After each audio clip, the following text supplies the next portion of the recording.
আসসালামু আলাইকুম রহমতুল্লাহি ওবারাকাতু। সম্মানিত দর্শক শ্রোতা, দিনদার ইমানদার ভাই এবং বোনেরা, আজকে আমি প্রতিদিনের ন্যায় আরেকটি আলোচনা নিয়ে আপনাদের সঙ্গে চলে এলাম। আজকের আলোচনার বিষয়টি হলো মুমিন মানুষের বা মুমিন বান্দাবান্দীদের যেসব গুণাবলী থাকে এবং রাখতে হয়, সেই বিষয়গুলো আজকে সংক্ষিপ্তভাবে জেনে নেব ইনশাআল্লাহ। আমরা আমল করি, আল্লাহ তাআলার হুকুম মোতাবেক চলার চেষ্টা করি এবং নবী রসুলদের কথা অনুসারে সর্বোত্তম নবী এবং রসুল হযরত মুহাম্মদ সাল্লাল্লাহু আলাইহি ওয়াসাল্লামের নির্দেশনা অনুযায়ী নিজের জীবনকে পরিচালনা করার চেষ্টা করি। আসুন আমরা জেনে নেই আসলে কি সেভাবে আমরা চলতে পারি কিনা। যদি না পারি তাহলে নিজেকে সংশোধন করার চেষ্টা করব ইনশাআল্লাহ। কথা না বাড়িয়ে ভিডিওর আলোচনায় অতিক্রম করছি। যাওয়ার আগে ছোট্ট একটি রিকোয়েস্ট, চ্যানেলটিতে নতুন হয়ে থাকলে সাবস্ক্রাইব করে পাশে থাকা বেল আইকনটি ক্লিক করে রাখবেন। যদি ভিডিওটি ভালো লেগে থাকে তাহলে একটি লাইক দিবেন। আবু হুরায়রা রাদিয়াল্লাহু তাআলা আনহু থেকে বর্ণিত, রাসূলুল্লাহ সাল্লাল্লাহু আলাইহি ওয়াসাল্লাম বলেছেন, হে মানুষ, আল্লাহ পবিত্র, তিনি পবিত্র জিনিস ছাড়া কিছু গ্রহণ করেন না। আল্লাহ তার রসুলদের যেসব বিষয় নির্দেশ দিয়েছেন, মুমিনদেরও সেসব বিষয় নির্দেশ দিয়েছেন। তিনি বলেছেন, হে রসুলগণ, তোমরা পবিত্র বস্তু থেকে আহার করো এবং সৎ কাজ করো। তোমরা যা করো সে সম্পর্কে আমি সবিশেষ অবগত। সূরা মুমিনুন আয়াত 51। উল্লেখিত হাদিসে রাসূলুল্লাহ সাল্লাল্লাহু আলাইহি ওয়াসাল্লাম ধর্মীয় জীবনের গুরুত্বপূর্ণ একটি মূল নীতি শিক্ষা দিয়েছেন।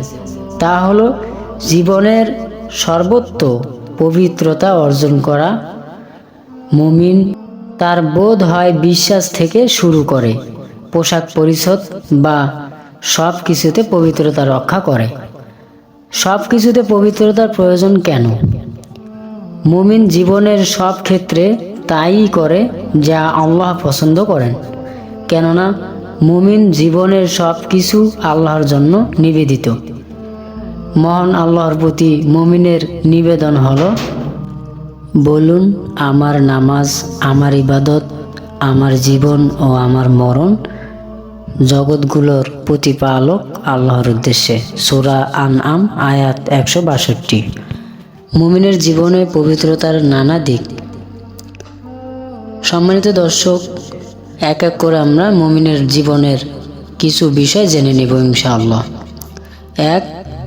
বিশ্বাসের পবিত্রতা।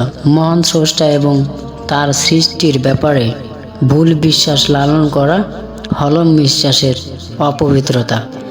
মুমিন বিশ্বাস ও মনে অপবিত্রতা থেকে বেঁচে থাকে।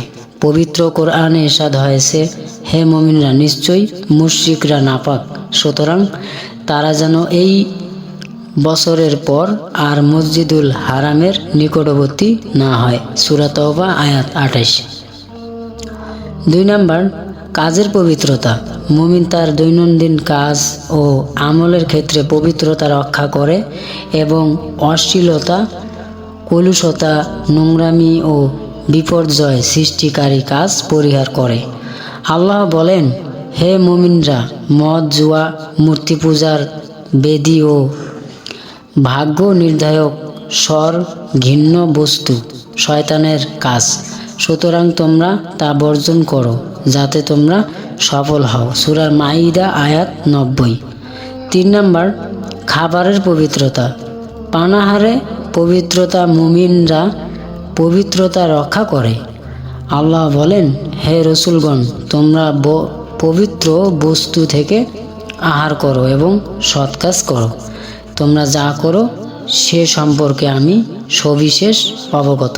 সূরা মুমিনুন আয়াত 51। 4 নাম্বার, পোশাকের পবিত্রতা। মুমিনের পোশাক পরিচ্ছদ হয় পবিত্র।